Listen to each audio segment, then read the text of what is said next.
mapato na matumizi, Ofisi ya Rais, Tawala za Mikoa, Serikali za Mitaa na Idara Maalum za SMZ kwa mwaka wa fedha 2021/2022. Mwenyekiti wa kamati ya kusimamia ofisi za viongozi wakuu wa kitaifa aje aweke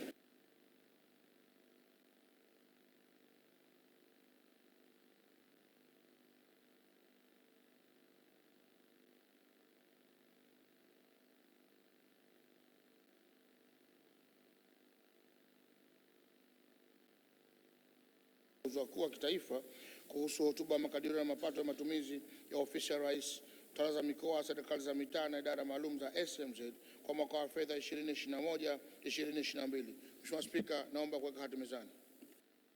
Asante. Katibu, shughuli inayofuata. Maswali. Ofisi ya Rais, Kazi, Uchumi na Uwekezaji. Asante. Swali la kwanza linaulizwa na Mheshimiwa Machano Othman Said, mwakilishi wa jimbo la Mfenesini.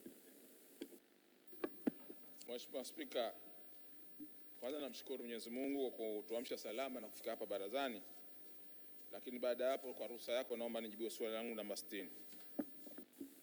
Mheshimiwa Waziri, Ofisi ya Rais, Kazi, Uchumi na Uwekezaji, majibu. Asante sana Mheshimiwa Spika. Kwa ruhusa yako, naomba nimjibu Mheshimiwa Machano Othman Said, mwakilishi wa jimbo la Mfenesini, swala lake nambari 60 lenye kifungu A na B kama ifuatavyo. Lakini kabla sijamjibu Mheshimiwa mwakilishi, naomba kutoa maelezo yafuatayo. Mheshimiwa Spika, sera ya mashirikiano baina ya sekta ya umma na sekta binafsi PPP ilizinduliwa rasmi mwezi Disemba mwaka 2014, ambayo kufikia sasa ni miaka 6. Mara baada ya kupatikana kwa sera hiyo, hatua kutayarisha sheria ya PPP zilianza na kukamilika mwaka 2015. Hatua ya kutengeneza kanuni za PPP iliendelea na mwaka 2017 ilipatikana kanuni za miradi ya PPP Zanzibar. Serikali ilianza kufanya upembuzi yakinifu, yani feasibility study, kwa miradi 13 ya awali ya PPP kwa ufadhili wa Benki ya Dunia ambayo ilikamilika mwaka Disemba 2020.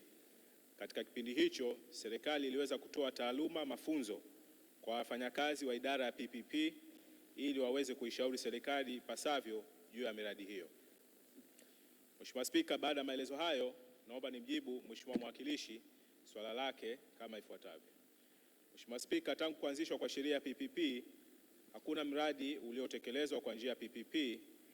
Hii ni kutokana na kuwa miradi ya PPP inapitia hatua kadhaa kabla ya utekelezaji wake, ikiwemo kufanya upembuzi yakinifu, kujua vigezo vya thamani ya mtaji kwa maana value for money, ili kumfanya mwekezaji binafsi kufanya maamuzi sahihi kabla ya kukubaliana.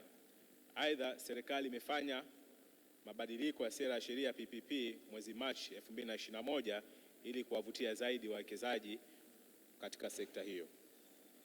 Mheshimiwa Spika, kwa upande wa wawekezaji katika eneo la Bwawani, ni kweli eneo la Bwawani ni eneo zuri na la kimkakati, na kwa sasa serikali inatafuta njia nzuri ya kuwekeza, ikiwemo kwa njia, ukiachilia mbali kwa PPP, lakini kama ikiwezekana pia akipatikana mwekezaji binafsi, basi ni swala ambalo tunaweza tukalizingatia kama serikali.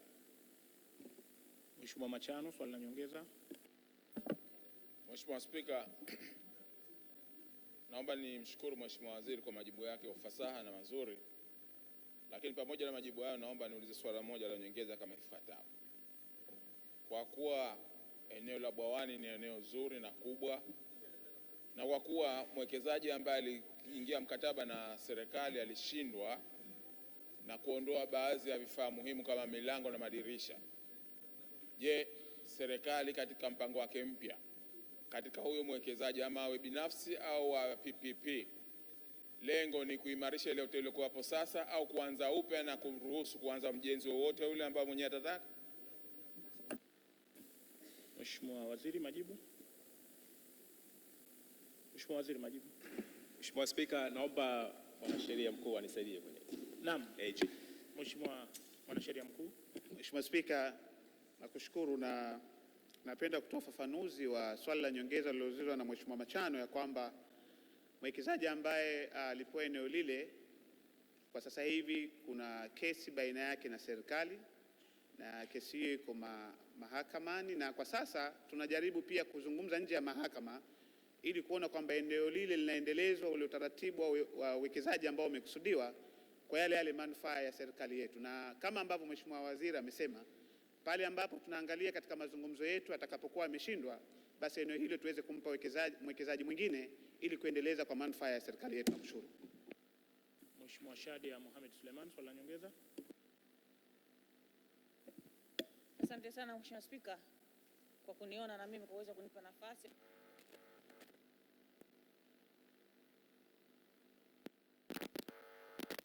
Nichukue fursa hii kuambia wanasimba kwa popote pale walipo, watulie, wasiwe na pressure.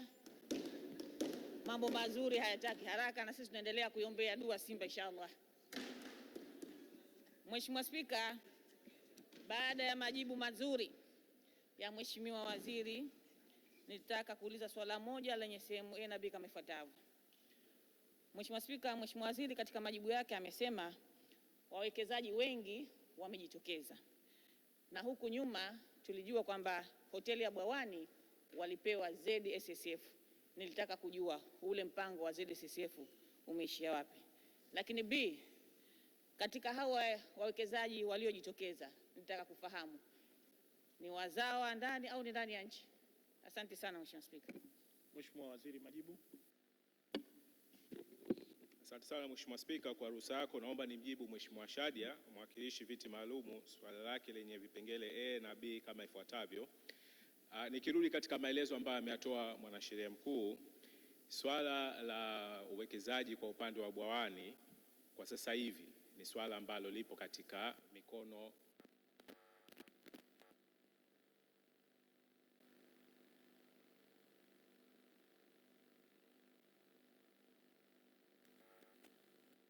mahakama. Kujadiliwa kwake pengine sio ushauri mzuri, hilo la kwanza. Lakini la pili, katika wawekezaji ambao wameshajitokeza wawekezaji kutoka pande zote mbili, wazawa na wa nje ya nchi. Kwa hiyo wote hao wapo na tunawapokea, lakini kama maelezo ya mwanasheria mkuu alivyosema kwamba hatuwezi tukachukua hatua nyingine zozote kwa sasa hivi kutokana na muendelezo wa hii kesi ambayo ipo mahakamani. Taarifa Mheshimiwa Spika. Mheshimiwa Spika, nimshukuru sana Mheshimiwa Waziri kwa majibu yake. Ninafahamu kwamba Mheshimiwa, ni nini unaonipa? Ni taarifa, ni kitu gani? Taratibu. Kanuni gani? Tume 64. Haya, twende. Ninafahamu kwamba eneo la hoteli ya Bwawani ni kweli alipewa mwekezaji ambaye yuko mahakamani, hilo hatuligusi kwa sababu tunajua kwamba kesi kwa mahakamani sisi hatuwezi kuzungumzia. Lakini baada ya vile najua kwamba serikali ililikabidhi eneo lile iliyopita kwenye ZSSF. Sasa ndo nitaka kujua. Mheshimiwa, hapana, huwezi kuuliza swali jingine. Unauliza swali. Katibu, wizara inayofuata.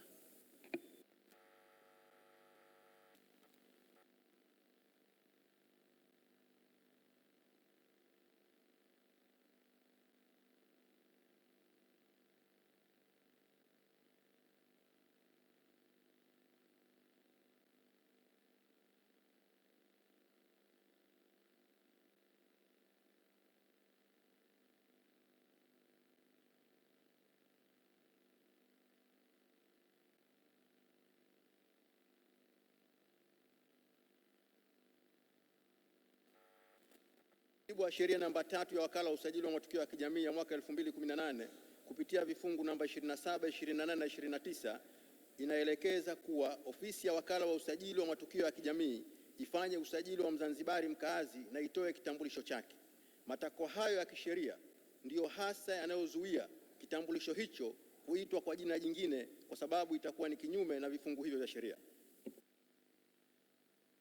Mheshimiwa Kombo Mwinshe, swali la nyongeza. Mheshimiwa Spika, pamoja na majibu mazuri ya Mheshimiwa Waziri, naomba kumuuliza masuala mawili ya nyongeza kama ifuatavyo. Je, Mheshimiwa Waziri huoni kufanya hivyo au kuendelea kulitumia jina hilo linakinzana na katiba yetu?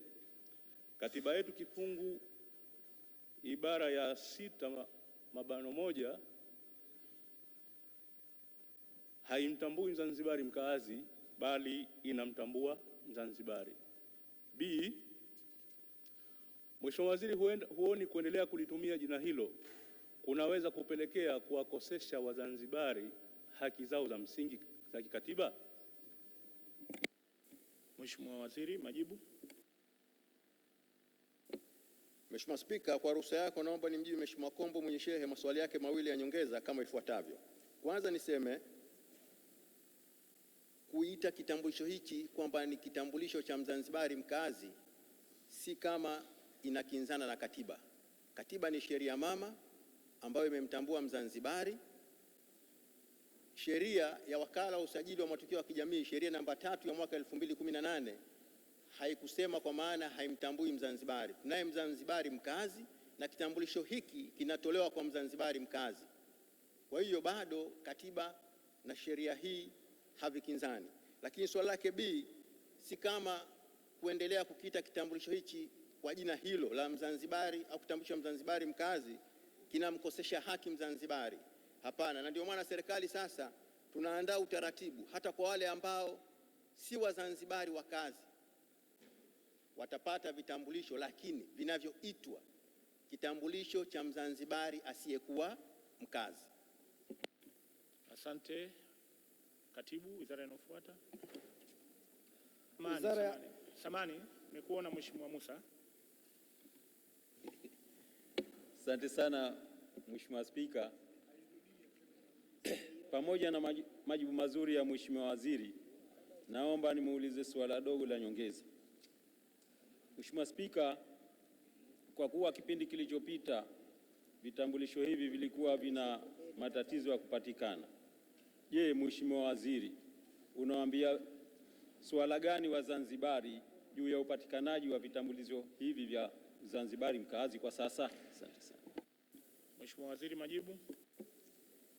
Mheshimiwa Spika, kwa ruhusa yako naomba nimjibu Mheshimiwa Musa Fumu, mwakilishi wa wananchi jimbo la Kiwani, swali lake la nyongeza kama ifuatavyo. Upatikanaji wa vitambulisho vya Mzanzibari upo kwa mujibu wa sheria niliyoitaja, sheria namba 3 ya wakala wa usajili ya matukio ya kijamii ya mwaka 2018. Kwa msingi huo, vitambulisho hivi vitaendelea kutolewa kwa kuzingatia sheria hiyo bila kuathiri sheria hii, lakini pia kuwawezesha wananchi wale wenye sifa zilizoainishwa kwenye sheria waweze kuvipata vitambulisho hivyo. Asante. Wizara inayofuata. Bado naona kuna watu wengi. Mheshimiwa Hamza Hassan Juma. Mheshimiwa Spika, kwanza namshukuru sana Mheshimiwa Waziri kwa majibu yake ambayo yapo kisheria zaidi. Mimi nilikuwa nataka nimuulize swala dogo la nyongeza. Mheshimiwa Spika, sasa hivi vitambulisho vyetu vya Uzanzibari mkaazi ukiviangalia ile sura ya mtu binafsi kidogo inakuwa inaleta shida kumtambua, kwa sababu inakuwa inatoka weupe zaidi kuliko hata ule uhalisia. Sasa je, Mheshimiwa Waziri, katika suala hili, je, wana utaratibu wa kutoa vitambulisho vingine ambavyo vitakuwa vinaonyesha wazi wazi ile sura ya Zanzibari? Mheshimiwa Waziri, majibu. Waheshimiwa, tunaomba utulivu kidogo. Tunaomba utulivu. Mheshimiwa Spika, kwa ruhusa yako naomba nimjibu Mheshimiwa Hamza swali lake la nyongeza kama ifuatavyo. Ni kweli anachoeleza, kwa maana ukiangalia version ya vitambulisho ambao vimetolewa sasa na ile version ya mwanzo kuna utofauti kidogo, lakini labda nimueleze tu Mheshimiwa Hamza pia na wajumbe wengine, vitambulisho hivi vinatolewa kwa kuzingatia mambo mengi. Moja ni kuhakikisha kwa maana security features, kwa maana alama za usalama wa vitambulisho hivyo inazingatiwa. Sasa hichi kinachoonekana kwa maana ya picha kutokuonekana vizuri, moja ya security feature au moja ya alama ya usalama wa vitambulisho hivyo. Wizara inayofuata. Katibu.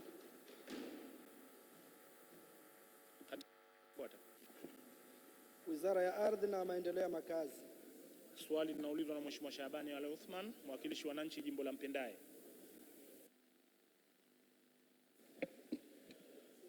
Nakushukuru Mheshimiwa Spika kwa kunipa nafasi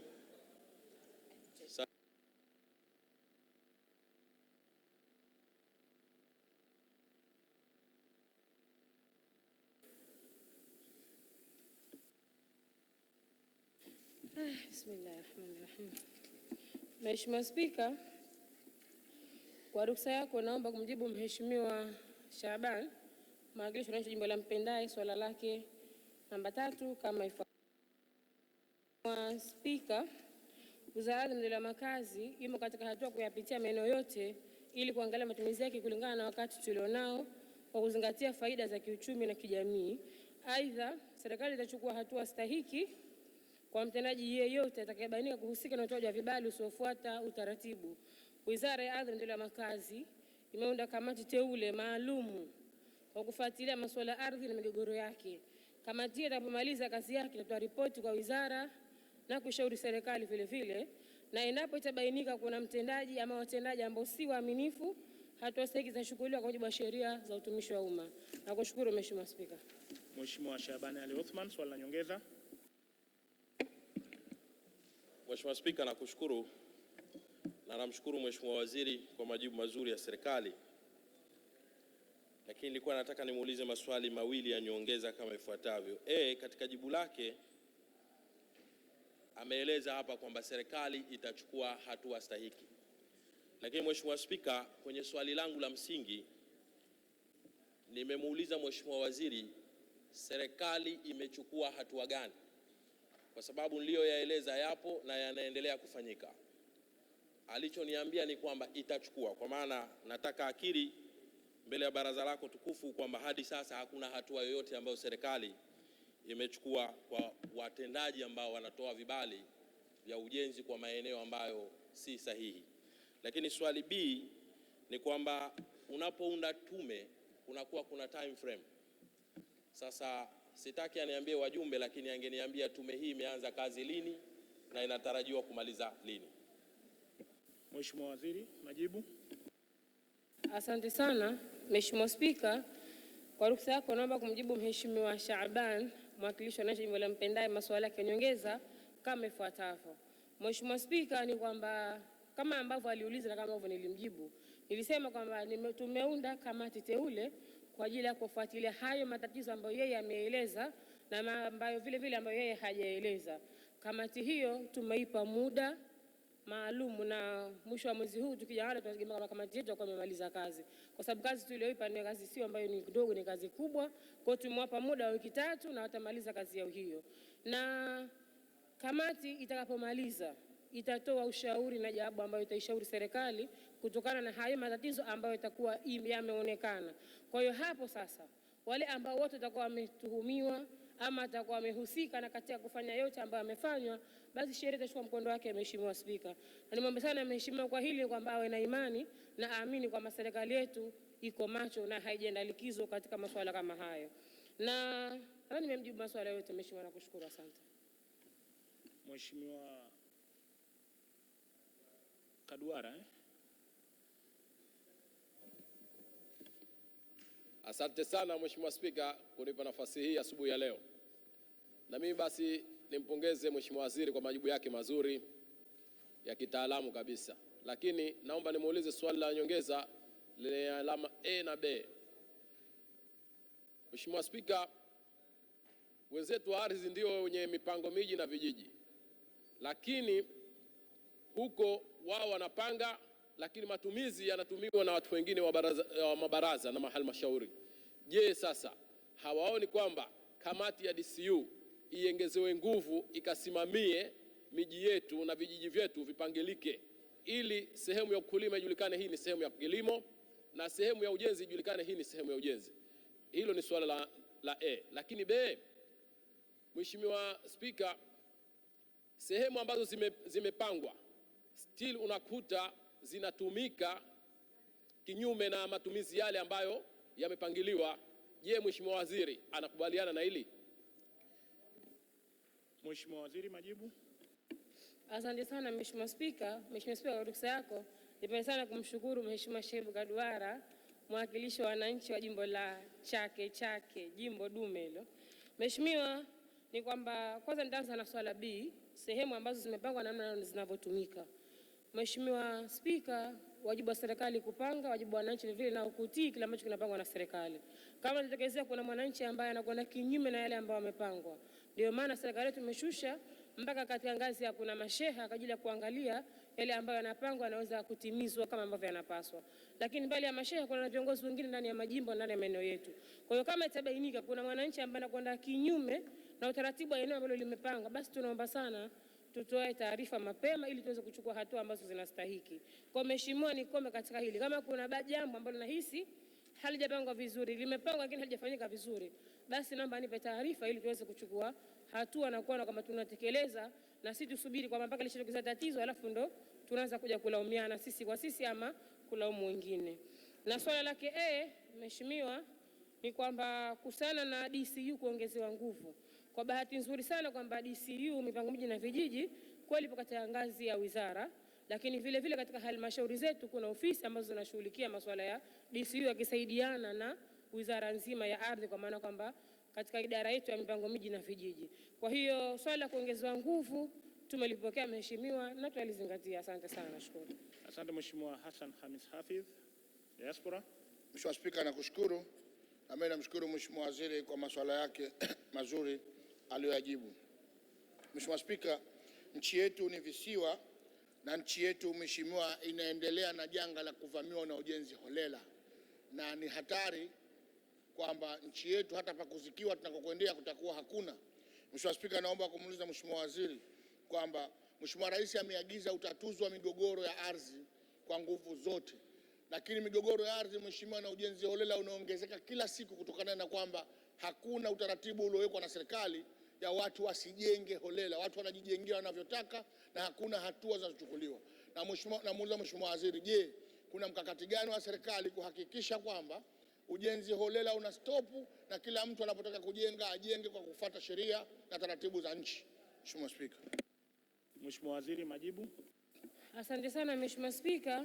Mheshimiwa Spika, kwa ruhusa yako napenda sana kumshukuru Mheshimiwa Hassan Khamis Hafidh, mwakilishi wa wananchi jimbo la Welezo, kwa swali lake la nyongeza kama ifuatavyo. Naomba nimjibu kama ifuatavyo. Mheshimiwa, ni kwamba anachokizungumza ni kweli kwamba migogoro ya ardhi ni mingi, na Mheshimiwa Rais wetu katika mambo ya msingi ambayo anahimiza hasa kwa wizara yetu ya ardhi ni katika swala zima la kuhakikisha kwamba tunatatua migogoro ya ardhi.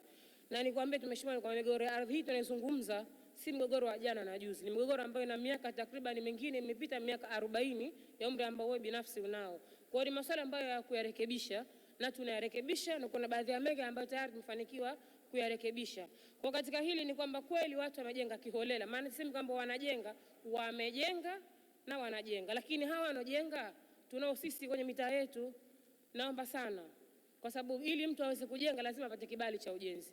Kwa kibali cha ujenzi kinapotoka, basi sote tuwe walinzi wa kuhakikisha kwamba yule ambaye anapewa kibali anajenga kwa mujibu ambao anatakiwa kujengwa. Serikali kwa upande wake inapanga mipango yake mizuri, lakini wajibu wa wananchi kuhakikisha kwamba na sisi mipango ya serikali tunaweza kusimamia. Kwa hiyo inapotokezea mwananchi ambaye anajenga kinyume na utaratibu wa kibali chake ambacho amepewa cha ujenzi, basi naomba sana viongozi wenzangu tusinyamaze, tupeane taarifa, lakini tuchukue hatua za haraka. Nakushukuru sana Mheshimiwa Spika. Kuhusu taratibu, Mheshimiwa Spika, swali langu, wana mkakati gani serikali kuhakikisha ujenzi holela una stop, mtu anajenga kwa mujibu wa taratibu na sheria za nchi? Swali lako la pili halijajibiwa au vipi? Swali lake la pili. Asante sana Mheshimiwa Spika, nimwombe radhi, niliona kama nimejibu. Mheshimiwa Spika, ni kwamba mkakati wa serikali ni katika kuhakikisha kwamba inazipitia kwanza sheria zake zote na kuona pale ambapo kuna mapungufu basi kuweza kuyarekebisha mapungufu haya. Na sheria hizi kwa bahati nzuri zitakuja ndani ya baraza letu tukufu tuweze kuzipitisha na kuona kwamba mwananchi ambaye atakuwa anakwenda kinyume sasa na yale ambayo tumesema tumeyapanga wenyewe, basi sheria ichukue mkondo wake. Lakini katika hatua hiyo pale ambapo inabainika kama kuna mwananchi ambaye anajenga kinyume na utaratibu, basi mamlaka yetu ya DCU inakuwa inachukua hatua za kuzuia ujenzi huo, lakini vile vile hata kubomoa ujenzi ambao unajengwa kiholela. Nakushukuru Mheshimiwa Spika. Asante. Mheshimiwa Juma Ali Khatib kwa swali la nyongeza. Asante sana Mheshimiwa Spika, nashukuru na mimi kwa kunipa nafasi hii ya kuuliza swala la nyongeza pamoja na majibu mazuri ya Mheshimiwa Waziri wa Ardhi. Lakini mimi nataka kumuuliza, kwa kuwa sheria mzuri zipo za serikali za ardhi na wataalamu wapo wanaosimamia sheria, inakuwaje mtu tokea anaanza kupiga foundation anaachiwa, anaanza kunyanyua nyumba anaachiwa, anaezeka anaachiwa, anakwenda Wizara ya Maji kutia maji anakwenda kulipia, anakwenda umeme analipia, halafu leo mtu yule anakwenda kuambiwa avunje? Wanakuwepo wapi hawa wanaosimamia sheria? Kwa nini sheria haichukui mkondo wake? Mheshimiwa Waziri. Asante sana Mheshimiwa Spika, nakushukuru sana na nimshukuru sana Mheshimiwa Juma Al Khatib, mwakilishi wa uteuzi wa rais, swala lake la nyongeza. Na Mheshimiwa, labda nikiri kwamba kwa sababu nilitembelea katika eneo lake la karibu na nilikutana na kadhia kama hizo, bila shaka anazijua vizuri hizo kadhia. Mheshimiwa, ni kwamba tukisema wahusika wanakuwa wapi, tujiulize sote, kwa sababu sheria tunazitunga sote. Mheshimiwa, endelea kujibu. Naomba utulivu Mheshimiwa, endelea kujibu. Kwa sababu nilimsikia Mheshimiwa Diaspora anaanza kama tuko kijiweni vile, kumbe tuko kwenye baraza. Mheshimiwa, ni kwamba sheria ni kweli tunazitunga. Baada ya kuzitunga sheria zinahitaji usimamizi. Usimamizi ni usimamizi wa pamoja. Mheshimiwa Spika, ni kwamba serikali kupitia Wizara ya Ardhi ina mamlaka ya DCU ambayo inapanga mipango miji na vijiji. Inatoa vibali vya ujenzi. Baada ya kutoa kibali cha ujenzi, lakini kwa ujenzi ule ambao unafanyika, kuna sheha, kuna diwani, kuna viongozi wengine wa majimbo, kuna mwakilishi, kuna mbunge, lakini sheha ina kamati zake, kuna viongozi mbalimbali ambao wamezunguka katika lile eneo. Kama kuna utaratibu mbaya ambao unatumika, kusubiri mpaka atokezee mtu mwingine ambaye alitoa kibali azunguke aje aone lile jambo, hawa ambao wako karibu, basi ni vizuri kwamba kwa macho yapo karibu na kutoa taarifa. Kwa Mheshimiwa, katika hili nipende sana kutoa wito kwa viongozi wenzangu, tusisubiri mpaka aje DCU aje aone kwamba ujenzi umefanyika haujafanyika katika njia ambayo ni nzuri. Kama tumebaini kwamba ujenzi sio mzuri, basi tuanze kuzuia na kuchukua hatua, mengine yatafuata baadaye. Nakushukuru Mheshimiwa Spika. Asante. Wizara inayofuata, Katibu. Wizara ya Ujenzi, Mawasiliano na Uchukuzi. Swali linaulizwa na Mheshimiwa Mtumwa Pea Yusuf, mwakilishi wa wananchi jimbo la Bumbwini. Naomba swala langu namba 103 nipatiwe majibu ya serikali. Asante. Mheshimiwa Waziri, Wizara ya Ujenzi, Mawasiliano na Uchukuzi, majibu.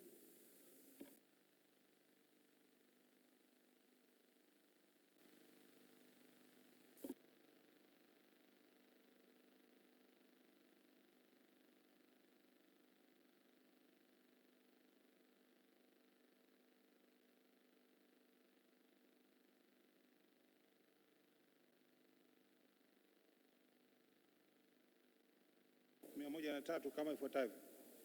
Mheshimiwa Spika, wizara tayari inatambua hali ya barabara hiyo ambayo ni mbovu na inapelekea usumbufu kwa jamii.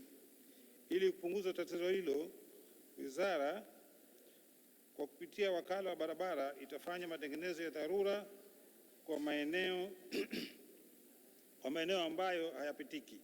Hata hivyo, kwa kulipatia ufumbuzi wa kudumu swala hilo, wizara imetenga fedha kupitia mfuko wa barabara kwa ajili ya kuzifanyia upembuzi yakinifu na usanifu wa ujenzi wa barabara hiyo yenye urefu wa kilomita 7.6.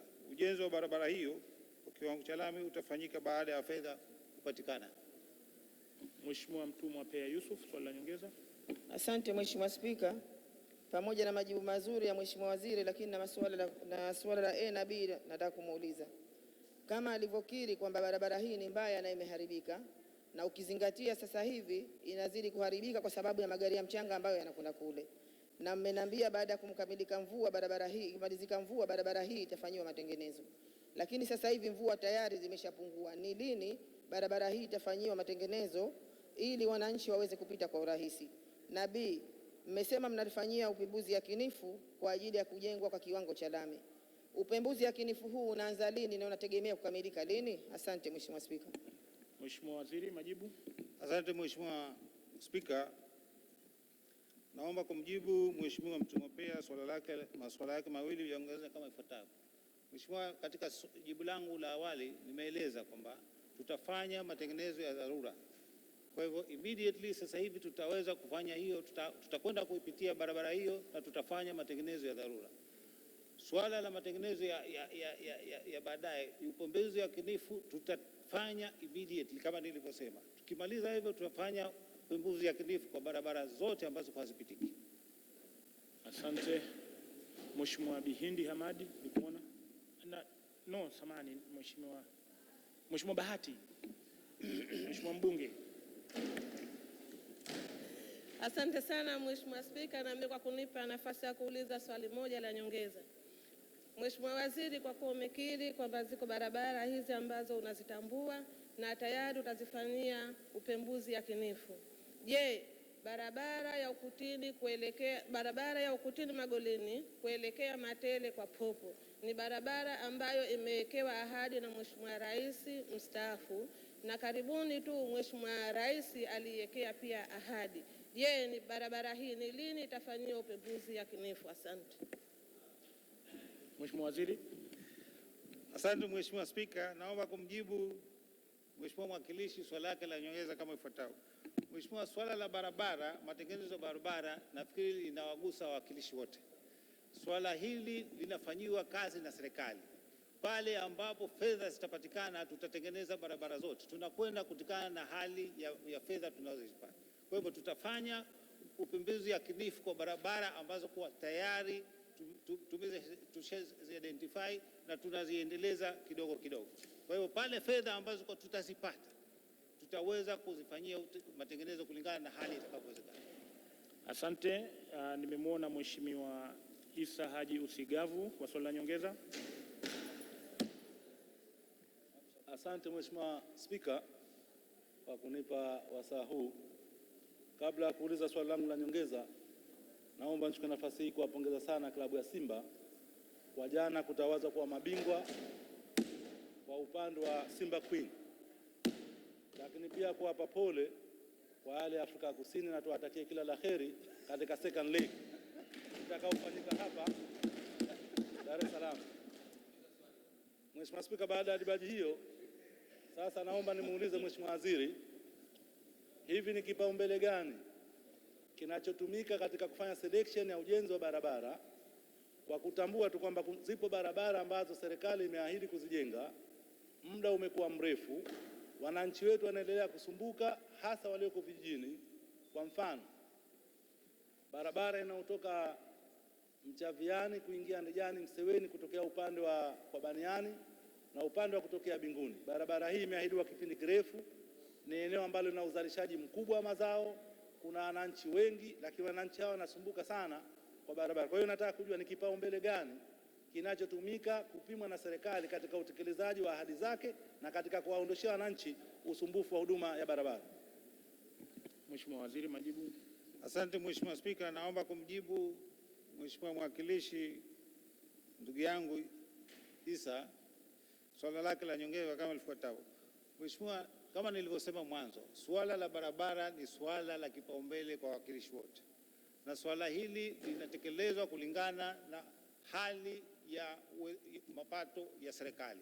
Lakini swala la kipaumbele ni kwamba serikali inaangalia hali ya barabara ilivyo. Kila barabara tunaipitia, tunaiangalia na tunaitengeneza angalau kwa dharura. Baadaye tunafanya upembuzi yakinifu na baadaye tunaitengeneza. Kwa hivyo swali.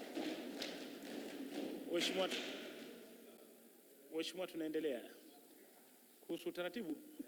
Naam. Mheshimiwa Spika, nimeridhika sana na majibu ya Mheshimiwa Waziri, lakini naomba kidogo aweke maelezo sahihi kwenye hili kipande cha kwamba kipaumbele cha ubovu wa barabara kwamba serikali inahudumia. Naomba tu kwenye hili, barabara hii ambayo nimeisema ina kipindi kirefu sana, serikali haijaenda kuiona. Asante, naona lichukue tu hilo. Tunaendelea. Wizara inayofuata. Wizara ya Habari, Vijana, Utamaduni na Michezo. Swali linaulizwa na Mheshimiwa Hudhaima Mbarak Tahir, mwakilishi wa viti maalum. Asante Mheshimiwa Spika, naomba swali langu namba 128 lipatiwe majibu. Asante. Mheshimiwa Waziri, Wizara ya Habari, Vijana, Utamaduni na Michezo, majibu.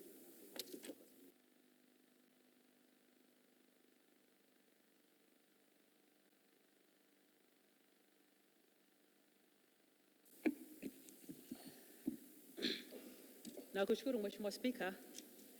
Kwa niaba ya Mheshimiwa Waziri wa Habari, Vijana, Utamaduni na Michezo, naomba kujibu swala namba 128 la Mheshimiwa Hudhaima Mbarak Tahir, mwakilishi wa nafasi za vijana kama lenye vifungu A, B na C kama ifuatavyo. Mheshimiwa Spika, ilani ya Chama cha Mapinduzi ya mwaka 2020-2025 inasisitiza suala la vijana kujiajiri wenyewe ili kuepusha utegemezi wa ajira kutoka serikalini. Licha ya jitihada hizo ambazo zinachukuliwa na serikali, bado wimbi la vijana kuomba ajira serikalini limekuwa kubwa sana. Mheshimiwa Spika, kimsingi Wizara ya Habari, Vijana, Utamaduni na Michezo haitoi mikopo kwa vijana. Badala yake, jukumu la utoaji wa mikopo lipo chini ya Ofisi ya Rais, Kazi, Uchumi na Uwekezaji. Hata hivyo, wizara imepanga kuwasaidia vijana kwa kuwawezesha, kuwapa nyenzo, mafunzo na kuwatafutia masoko ili iwe rahisi kwao kuweza kujiajiri wenyewe. Mheshimiwa Spika, kimsingi Wizara ya Habari, Vijana, Utamaduni na Michezo haitoi mikopo kama nilivyoelezea awali. Badala yake, jukumu la utoaji wa mikopo hilo lipo chini ya Ofisi ya Rais, Kazi, Uchumi na Uwekezaji. Hata hivyo, Wizara ya Habari, Vijana na Utamaduni na Michezo imekuwa ikifanya ufuatiliaji wa miradi ya vikundi vya vijana waliowezeshwa kwa kuwapatia msaada wa mafunzo na vifaa vya uzalishaji mali ili kuona maendeleo yao na changamoto ambazo zinawakabili. Asante Mheshimiwa Spika. Mheshimiwa Hudhaima, swali la nyongeza. Asante Mheshimiwa Spika, nimpongeze Mheshimiwa Waziri kwa majibu yake mazuri. Lakini Wizara ya Vijana haitoi mikopo zaidi ya kuwezesha vijana kwa kuwapatia mafunzo, nyenzo pamoja na kuwatafutia masoko.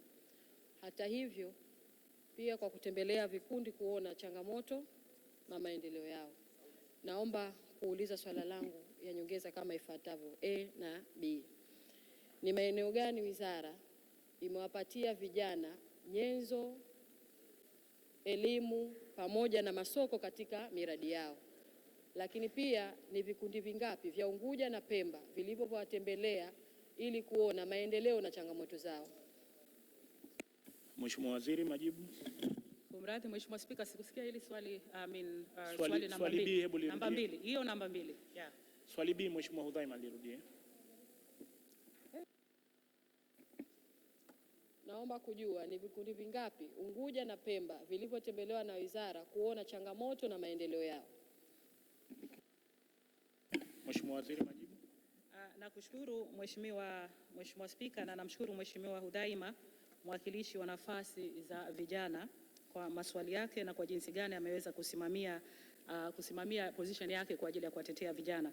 Mheshimiwa Spika, kuhusu hili swali namba 2, kwa sababu linahitaji takwimu, inabidi lazima tulete takwimu baadaye, lakini kupitia vituo vya amali, kupitia vituo vyetu vya amali ambavyo viko Mkokotoni, Mwanakoroke na vitongoji, maeneo mengi sana ya vijana wameweza kupatiwa elimu na mafunzo, kwa sababu kama tunavyojua yani inatoa maeneo mbalimbali, yani inatoa courses mbalimbali kwa ajili ya vijana.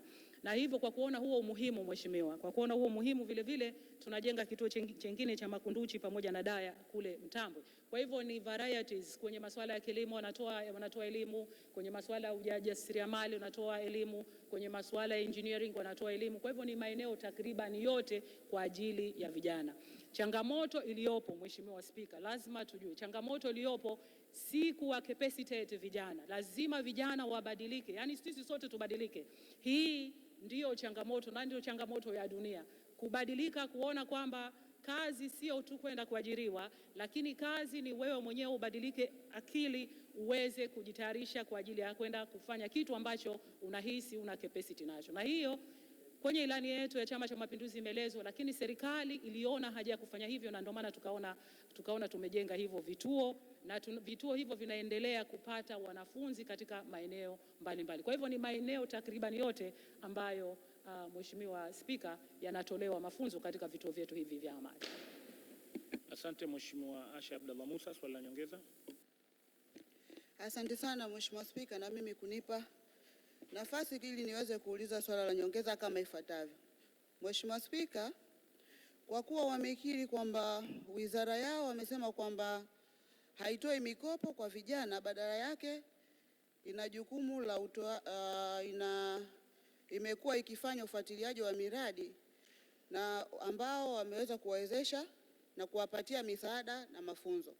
Lakini nitaka kusema kwamba mwaka 2020 na 2021 wizara hii ya Vijana, Utamaduni na Michezo tuliwaidhinishia fedha jumla shilingi bilioni 2 kwa ajili ya programu ya ajira kwa vijana. je, fedha hizi wamewafanyia nini vijana? Lakini la pili, wamesema kwamba changamoto ambayo wameifanyia kazi, yani changamoto walizokabiliana nazo ni changamoto gani? Tunaomba tuwaulize. Na haya masoko ambayo wameyapatia ni masoko ya bidhaa gani? Asante Mheshimiwa. Mheshimiwa Waziri, majibu. Asante Mheshimiwa Spika, naomba kujibu Mheshimiwa Asha Abdallah Musa, mwakilishi wa jimbo la Mahonda, kama ifuatavyo. Kuhusiana na pesa bilioni 2 ambazo zilikuwa zimepatikana, nadhani taarifa hii itapatikana wakati Mheshimiwa Waziri wa Habari, Utamaduni na Vijana atakapokuja kuwasilisha bajeti yake kwa kina, na tutatoa maeneo ya mafanikio, lakini vile vile changamoto kutokana na implementation ya program hizi za vijana. Lakini swala la pili kuhusiana na masoko, kama nilivyoeleza katika majibu ya msingi ambayo maswali yake yametokana na Mheshimiwa Hudhaima Mbaraka Tahir, ni kila eneo kadiri inavyopatikana. Swala la soko vile vile inategemea demand ya bidhaa ambazo zinahitajika, lakini vile vile inategemea quality ya bidhaa kama vile ambavyo inahitajika. Kwa hivyo ni maeneo yote ambayo tumeendelea kujitahidi kutafuta masoko kwa ajili ya bidhaa ambazo vijana wameendelea kuzalisha kadiri ya zile programs ambazo tumewezesha. Swali la mwisho la nyongeza, Mheshimiwa Suleiman Makameali. Asante sana Mheshimiwa Spika, na kushukuru kwa kunipa nafasi hii ya kuuliza suala la nyongeza. Mheshimiwa Spika, pamoja na majibu mazuri ya Mheshimiwa Waziri makini, naomba nimuulize suala dogo la nyongeza lenye kifungu A na B. Mheshimiwa Waziri, suala la vijana kujiajiri wenyewe imekuwa ni nyimbo kama nyimbo ya Msewe. Kila siku vijana tunaambiwa jiajiri wenyewe. Lakini Mheshimiwa Waziri, umesema kwamba mnatoa elimu. Elimu ni muhimu, lakini elimu zile vijana wanabakia nazo mifukoni, badala ya hapo kwamba washapata hizo elimu, kwa sababu bila ya kupata mtaji au vijana hawawezi kujiajiri. Umesema Wizara ya Uwezeshaji ndio wanatoa mkopo. Mkopo anaotoa Wizara ya Uwezeshaji ni R500 milioni 1. Je, vijana pamoja na hiyo elimu mnayowapa, kuwapa mtaji wa uhakika na kuwasimamia, kweli patakuwa na ajira gani waweza kujiajiri vijana wenyewe? Wakati ukizingatia Mheshimiwa Waziri, mimi na wewe hatukwenda kujiajiri tulipokuwa vijana, tumeomba ajira kwa hao vijana wenyewe. Mheshimiwa Waziri, majibu. Asante sana Mheshimiwa Spika, na namshukuru sana Mheshimiwa Suleiman kwa swali lake. Swala la kujiajiri mwenyewe ni swala mtambuka, ni integrated, ni swala mtambuka actually katika kila eneo. Imagine Mheshimiwa Spika, karibia kila mwaka tunazalisha graduates wa vyuo 800,000 tunazalisha kila mwaka, wana graduate kutoka universities. Lakini imagine toka Serikali ya Mapinduzi ya Zanzibar ilivyoanza to date, mbali ya wale waliostaafu walokufa, tumeajiri kwenye ajira tu peke yake ni 42,000. Ajira sekta ya umma ni 42,000. Sekta binafsi ni half of that, 22,000. Kwa hivyo utaona kwamba vijana ambao hawana ajira ni wengi kuliko uwezo wa hizo nafasi. Sasa basi ukisema kwamba mtu unampa R500,000 kwamba hujamsaidia, no, kwanza muhimu uweze kubuni huo mpango. Na mara nyingi nadhani kinachotokea hapa, mtu anaweza kakuja akakwambia anataka mtaji. Okay, what do you want to do with that mtaji? Unataka kufanya nini na huo mtaji? Hajui. Unaona? Kwa hiyo kupewa R500,000, R200,000 is not even an issue. Kujua unataka kufanya nini na uwezo wako wa kusimamia is an issue. Unaweza ukaanza biashara hata kwa mtaji wa R200,000. Tuone hao wote matajiri ambao sasa hivi wako successful. Let's speak tuseme Bahresa. Ukiangalia historia yake, ameanza na nini? Tukisema pengine tunasikia tu ameanza sijui kushona viatu, ameanza kunini, ni vitu vidogo vidogo. Kwa hivyo ukisema kwamba unataka mtaji wa uhakika labda bilioni 2, it's not realistic, kwa sababu mara nyingine unakuwa hujui nikisha kukupa hizo bilioni 2, what are you going to do with it?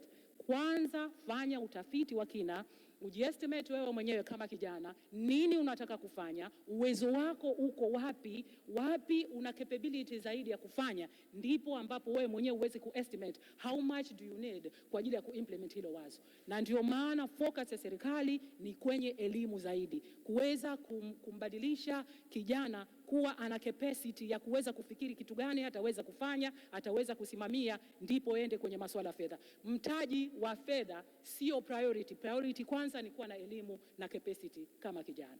Asante Mheshimiwa. Asante Katibu. Wizara inayofuata. Wizara ya Maji, Nishati na Madini. Swali linaulizwa na Mheshimiwa Sulubu Kidongo Amur, mwakilishi wa wananchi jimbo la Mkwajuni.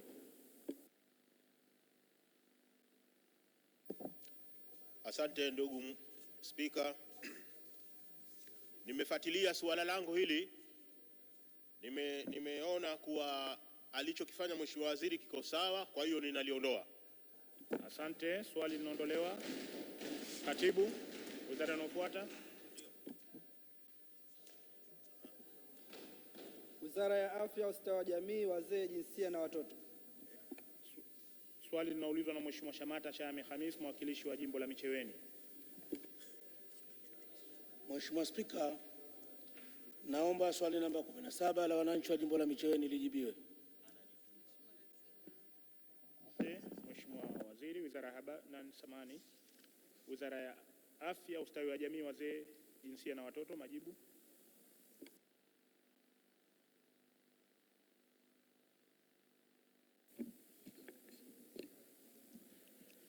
Mheshimiwa Spika, naomba kumjibu Mheshimiwa Shamata Shame Khamis wa jimbo la Micheweni swali lake namba 17 kama hivi ifuatavyo.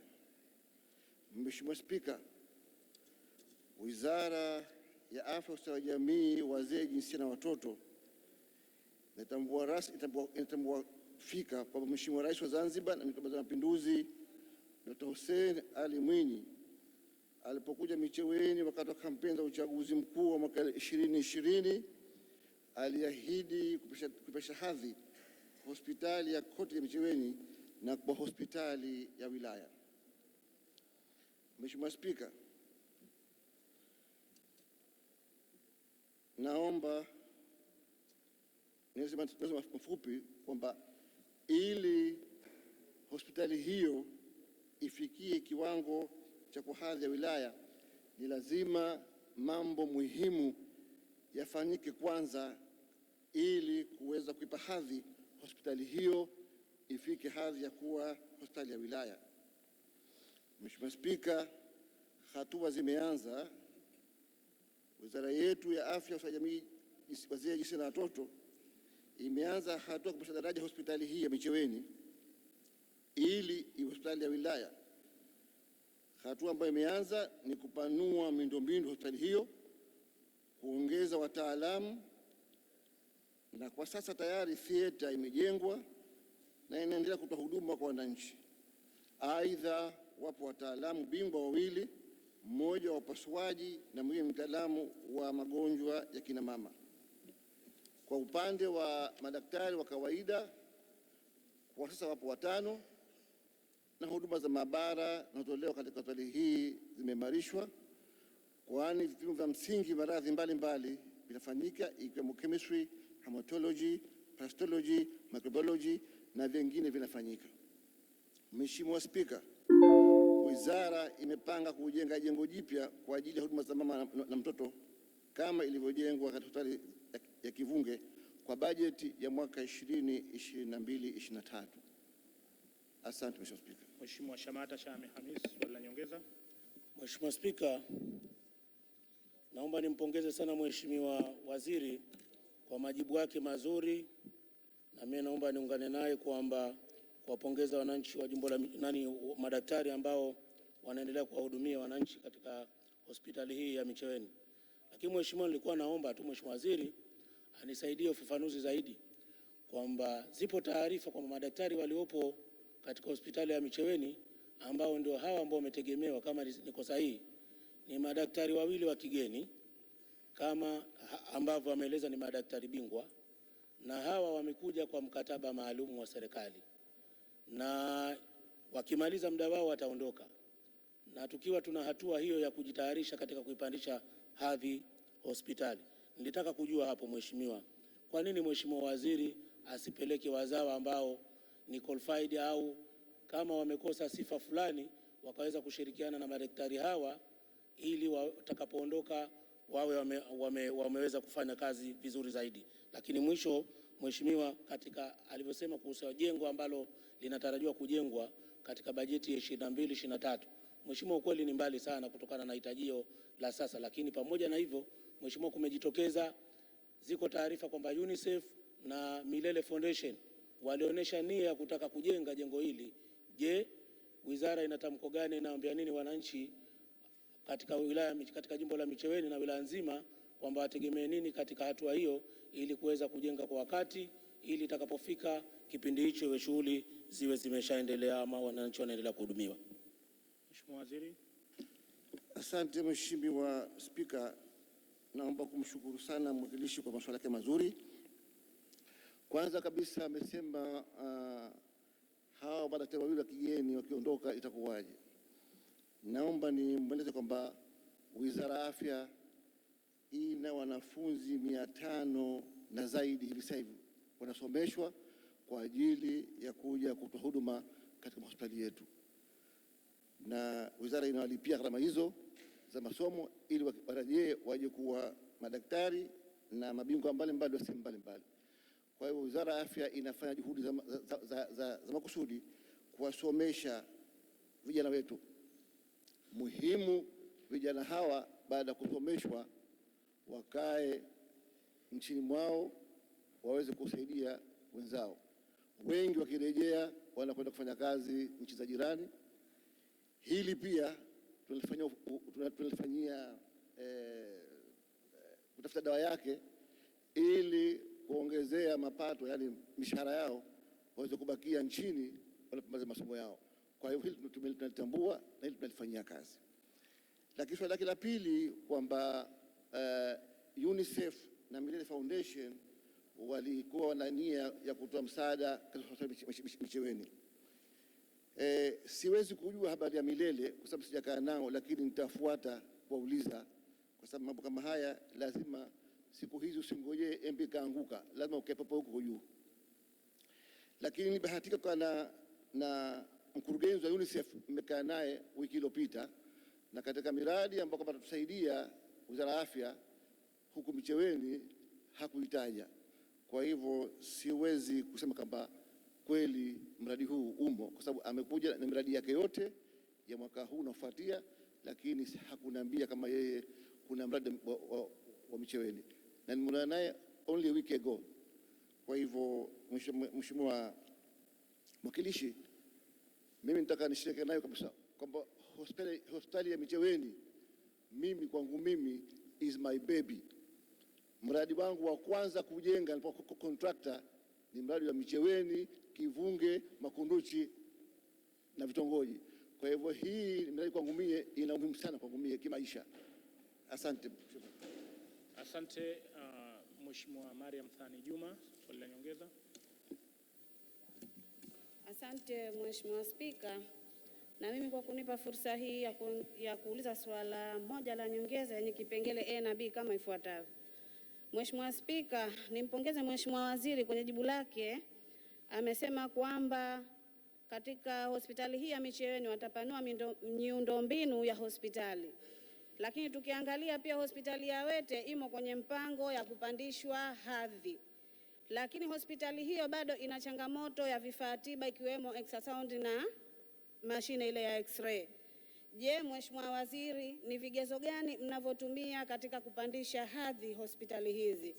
Na swala B, tukiangalia tuna hospitali yetu ya mkoani ambayo tunaitarajia sana wananchi wa kisiwa cha Pemba.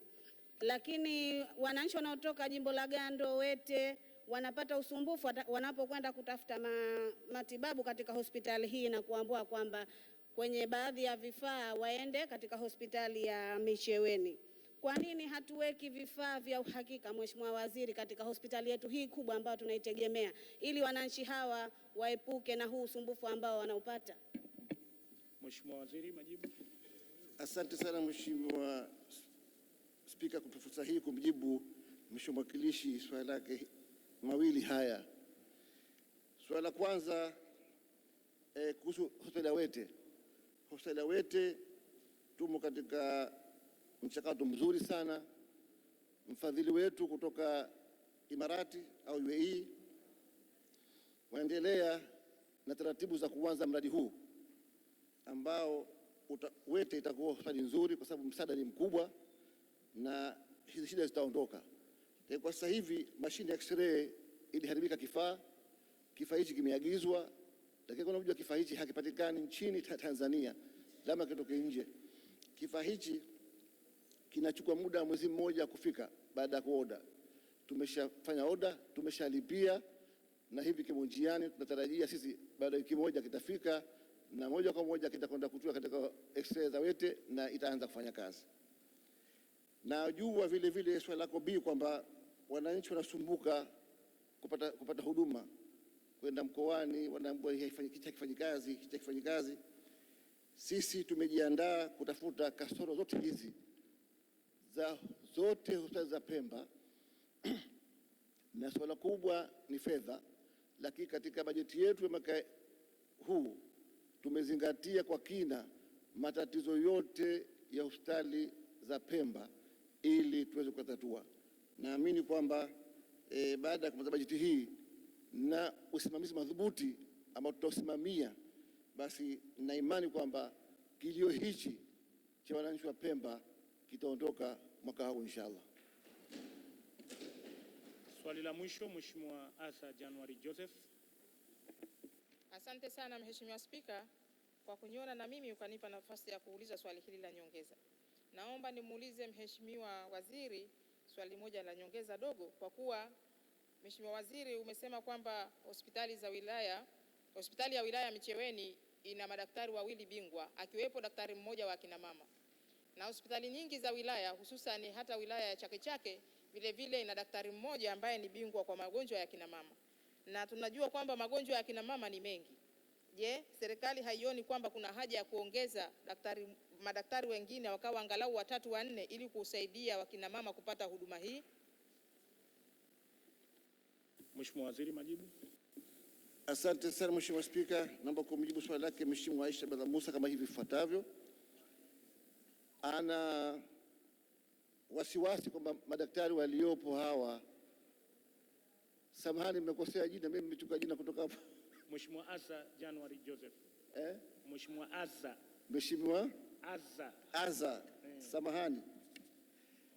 Mheshimiwa Asa, kama unafahamu kwamba naelewa kwamba una tatizo la kuona kwamba madaktari hawa hawatoshi kwa kina mama, lakini kutokana na listi yetu ya madaktari tunasomesha kwa magonjwa ya kina mama, tunaamini kwamba katika kipindi kifupi kijacho tutakuwa na madaktari wa kutosha kwenye swala la kina mama, na tunajua kwamba kina mama wengi wanakirihika kupata huduma kupitia madaktari wa kiume, na hili tunalifanyia kazi kuona kina mama hawa baada ya kumaliza tu masomo yao wanakuja kutusaidia kuweza kusaidia kina mama wenzao ili waweze kupata huduma zao kwa mujibu wa matakwa yao.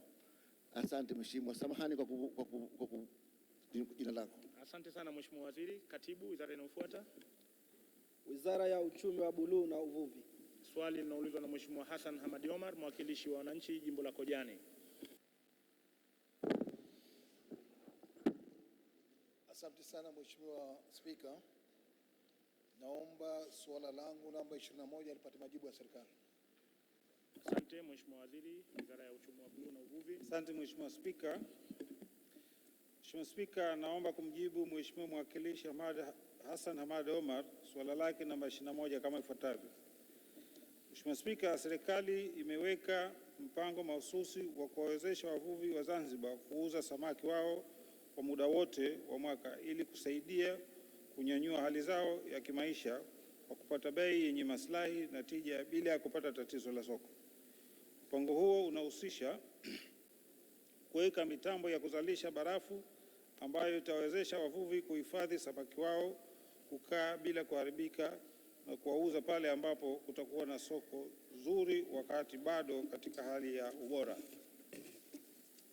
Mheshimiwa Spika, mitambo miwili ya barafu tayari imewasili Pemba, ambapo mmoja tayari umewekwa Tumbe na mwingine umepelekwa mkoani.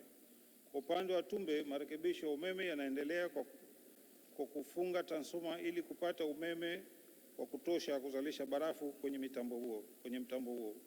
Kwa upande wa mkoani, mtambo umewasilishwa na unatarajiwa kufungwa katika soko la samaki mkoani. Mtambo wa barafu Tumbe utatoa huduma ya barafu kwa wavuvi wa kaskazini Pemba na ule wa mkoani utatoa huduma hiyo kwa wavuvi wa kusini Pemba. Aidha, maboksi 10 ya kuhifadhi barafu tayari yamepelekwa Pemba kurahisisha usambazaji wa barafu kwa wavuvi. Asante. Mheshimiwa Hassan Hamadi Omar, swali la nyongeza. Mheshimiwa Spika, namshukuru waziri kwa kunijibu maswala kwa ufanisi kabisa, lakini pamoja na hayo na maswala mawili ya nyongeza A na B.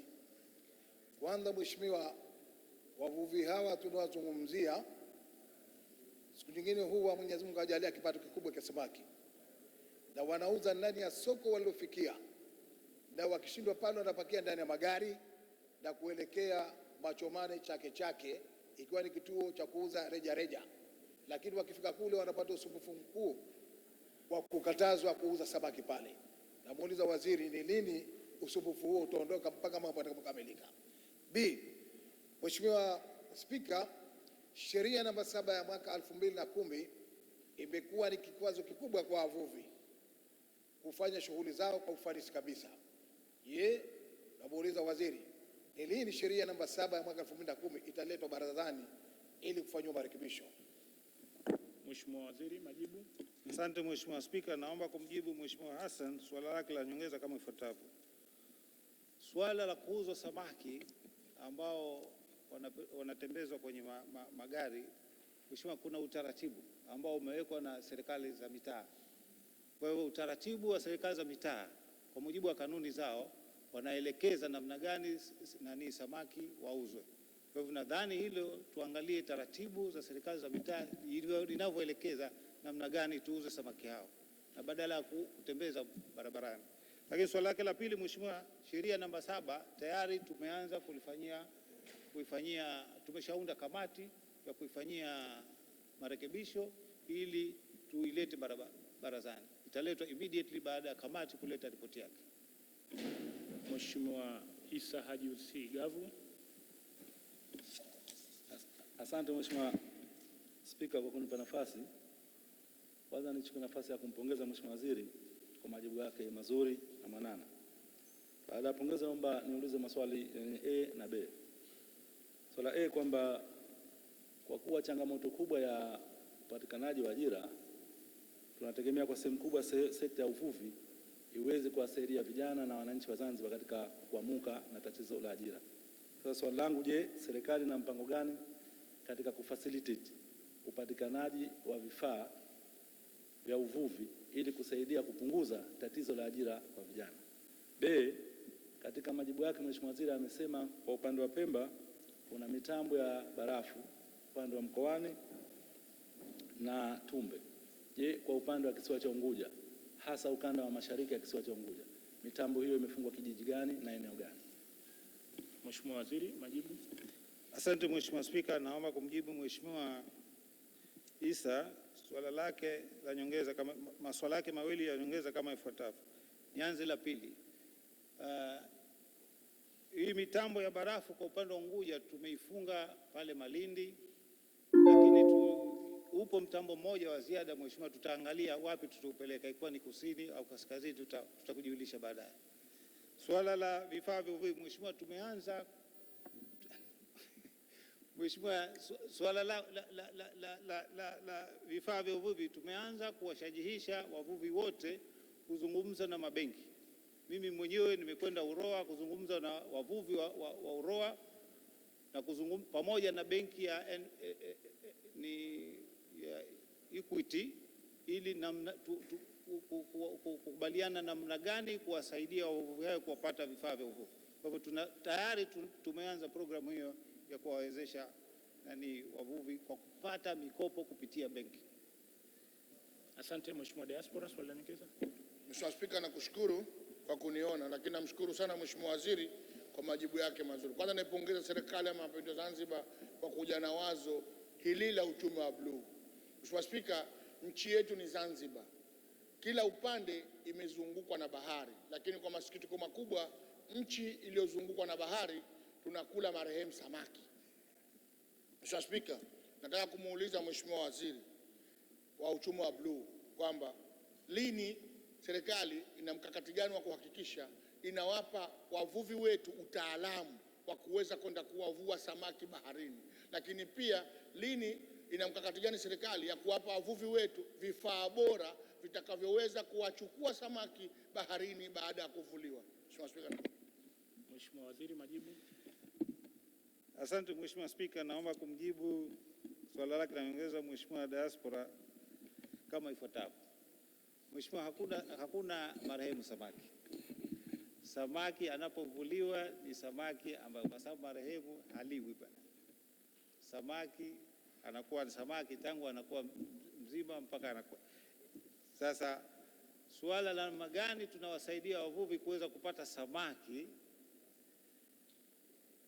Mheshimiwa, hilo ni elimu ambayo tunaendelea kuitoa kila siku. Tunawaelimisha wavuvi wetu namna gani wavue samaki. Tunaendelea kutoa elimu hiyo na tutaendelea kutoa elimu hiyo. Swala lake la pili sikulifahamu vizuri sana. Swali la pili, vifaa. Mheshimiwa, ile swala nimelijibu la Mheshimiwa Gavu kwamba tunaendelea kuwaweka pamoja wavuvi pamoja na mabenki kuweza kujadiliana namna gani kuwasaidia wavuvi wetu kupata vifaa. Hiyo tunaendelea, programu inaendelea Mheshimiwa. Mheshimiwa, kuhusu taratibu namba 64. Hapana Mheshimiwa. Come on. Naomba kutoa swali la upendeleo Mheshimiwa Shabani Ali Othman. Nakushukuru sana Mheshimiwa Spika kwa kunipa nafasi ya upendeleo. Nami nilikuwa nataka nimuulize Mheshimiwa Waziri swali moja hapa, lakini halitatofautiana sana na swali na Mheshimiwa Haji Usigavu. Mheshimiwa Spika, natambua kwamba mitambo anayozungumzia Mheshimiwa Waziri ni ile mitambo minne ambayo serikali ilinunua kwa gharama kubwa sana na ikatelekezwa kwa muda mrefu. Nampongeza sana kwa jitihada zake za kuifufua mitambo hii, lakini wakati akijibu hapa alieleza kwamba mtambo mmoja bado hajajua wapi unaenda kufungwa, ukiachia ule ambao umefungwa Malindi kwa upande wa Unguja. Sasa swali langu ni kwamba wakati inanunuliwa mitambo hii na serikali, imani yangu ni kwamba tayari ilishaekewa maeneo ya kwenda kufungwa. Sasa anapotuambia kwamba hajajua, nataka nijue, je, matumizi yamebadilika kutoka yale ya awali kwamba yeye amekuja na mpango mpya, ama iko vipi? Kwa sababu kama yaliainishwa mwanzoni mtambo huu basi una sehemu yake ya kwenda kufungwa, na ni vyema akatuarifu hapa ni wapi unaelekea. Mheshimiwa Waziri. Asante Mheshimiwa Spika, naomba kumjibu Mheshimiwa Shabani swali lake la nyongeza kama ifuatavyo. Mheshimiwa Shabani, unakumbuka kwamba mitambo hii imekaa muda mrefu haitumiki. Mimi Mheshimiwa, baada ya kufika katika wizara hii nimeanza kuingia katika maeneo ambayo yanahitaji kupewa kipaumbele. Tumeanza Pemba, tumekuja Mkoani, tumekuja Malindi. Ili sehemu ya tatu tunalifanyia utafiti ili tuhakikishe kwamba tunapeleka huo mtambo wa 4 katika maeneo ambayo unahitajika. Kwa hivyo Mheshimiwa, relax, tutapeleka maeneo ambayo yanahitajika. Asante Mheshimiwa Waziri. Mheshimiwa wajumbe, hilo ndio lilikuwa swali letu la mwisho kwa leo, na tangazo linatoka kwa mwenyekiti wa kamati ya kilimo, biashara na utalii, Mheshimiwa Ali Suleiman Amer Mrembo. Anawatangazia wajumbe wa kamati yake wakutane katika ukumbi namba 3 mara baada ya Mheshimiwa Waziri anayefuata kuwasilisha bajeti yake. Asanteni sana. Baada ya matangazo hayo, sasa Katibu, shughuli inayofuata. Hoja za serikali. Waziri wa Nchi, Ofisi ya Rais, Tawala za Mikoa, Serikali za Mitaa na Idara Maalum za SMZ, kwamba baraza hili lijadili makusudio na shabaha zilizomo katika makadirio ya mapato na matumizi ya Ofisi ya Rais, Tawala za Mikoa, Serikali za Mitaa na Idara Maalum za SMZ kwa mwaka 2021-2022. Asante waheshimiwa wajumbe, kwa heshima na taadhima sasa naomba nimkaribishe Mheshimiwa Waziri wa Nchi, Ofisi ya Rais, Tawala za Mikoa, Serikali za Mitaa na Idara Maalum za SMZ, Mheshimiwa Masoud Ali Mohamed, ili aweze kuwasilisha hotuba yake. Karibu sana Mheshimiwa.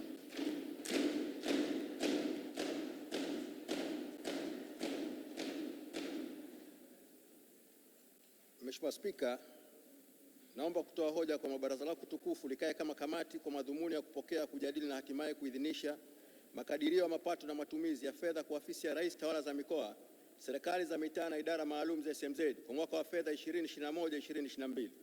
Mheshimiwa Spika, awali ya yote napenda kuchukua fursa hii kumshukuru Mwenyezi Mungu mtukufu mwingi wa rehema kwa kutujalia afya njema na kutuwezesha kusimama mbele ya baraza lako tukufu kuwasilisha taarifa ya mapato na matumizi ya ofisi ya Rais, tawala za mikoa, serikali za mitaa na idara maalum za SMZ kwa mwaka wa fedha 2021-2022. Aidha, namshukuru Mwenyezi Mungu kwa kutupa amani na utulivu pamoja na kuendeleza mshikamano na umoja wa kitaifa katika ujenzi wa maendeleo ya nchi yetu. Mheshimiwa Spika, kwa heshima na unyenyekevu mkubwa nampongeza Mheshimiwa Rais wa Zanzibar na Mwenyekiti wa Baraza la Mapinduzi Dr. Hussein Ali Mwinyi kwa kuchaguliwa kwa ushindi mkubwa kuwa Rais wa Zanzibar na Mwenyekiti wa Baraza la Mapinduzi katika uchaguzi mkuu uliofanyika Oktoba 2020 na kuapishwa tarehe 2 mwezi wa 11 2020 kuiongoza Zanzibar. Mheshimiwa Spika, nachukua fursa hii kumpongeza Mheshimiwa Othman Masudi Othman kwa kuteuliwa kuwa makamu wa kwanza wa Rais wa Zanzibar na kumsaidia Mheshimiwa Rais wa Zanzibar.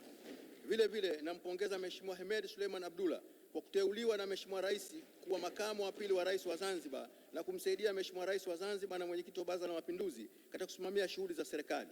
Mheshimiwa Spika, naomba nitumie fursa hii kutoa pole kwa Mheshimiwa Samia Suluhu Hassan, Rais wa Jamhuri ya Muungano wa Tanzania, na Mheshimiwa Dr. Hussein Ali Mwinyi, Rais wa Zanzibar na Mwenyekiti wa Baraza la Mapinduzi, kwa misiba mikubwa iliyokumba taifa letu ya kuondokewa na viongozi wakuu wa kitaifa hayati Dr. John Pombe Joseph Magufuli aliyekuwa Rais wa Jamhuri ya Muungano wa Tanzania na Maalim Seif Sharif Hamad aliyekuwa makamu wa kwanza wa Rais wa Zanzibar.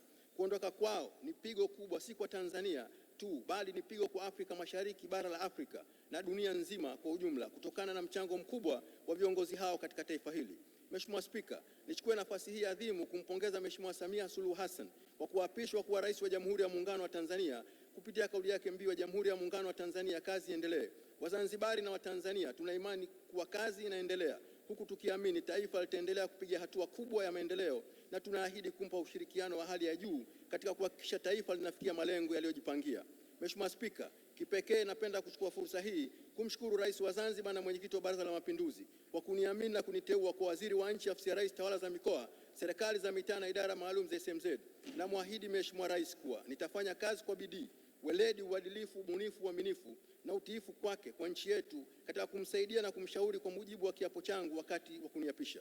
Aidha, kwa kushirikiana na watendaji wenzangu tutaongoza jitihada za kusimamia matumizi ya fedha za umma kwa taasisi zote zilizo chini ya usimamizi wa wizara hii. Mheshimiwa Spika, kwa heshima kubwa na kupongeza wewe binafsi pamoja na Mheshimiwa Naibu Spika kwa kuchaguliwa kwenu kuliongoza tena baraza hili tukufu kwa kipindi kingine cha awamu ya 8 ya Serikali ya Mapinduzi ya Zanzibar. Kuchaguliwa kwenu kumeonyesha ushahidi wa umahiri mkubwa mlionao katika kuliendesha baraza hili tukufu. Aidha, nawapongeza wenye viti wa baraza kwa kuchaguliwa kwao pamoja na viongozi wengine mbalimbali wa baraza. Na waombea wote Mungu awajalie uwezo na uongozi mahiri wenye hekima, busara na uadilifu wa kutimiza majukumu yenu katika muhimili huu muhimu kwa nchi yetu.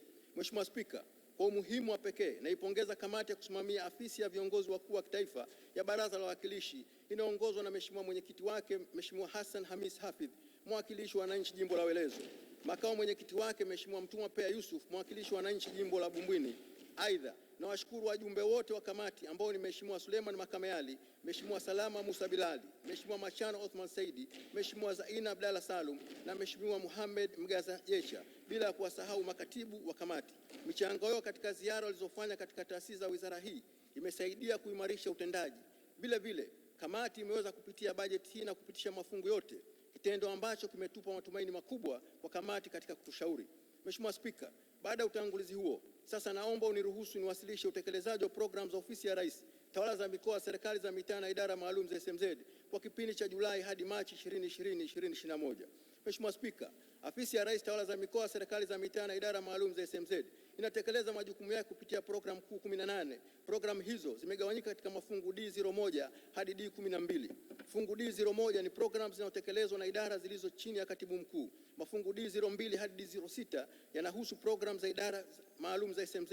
Mafungu D07 hadi D11 ni programu za mikoa na fungu D12 ni programu za afisi ya wakala wa usajili wa matukio ya kijamii. Kutokana na mafungu haya ya kibajeti, mafanikio yafuatayo yamepatikana katika utekelezaji wa bajeti ya mwaka 2020-2021. Mheshimiwa Spika, kwa mwaka wa fedha 2020-2021, Ofisi ya Rais, Tawala za Mikoa, Serikali za Mitaa na Idara Maalum za SMZ kwa ujumla imepata mafanikio yafuatayo: kuimarika ulinzi, usalama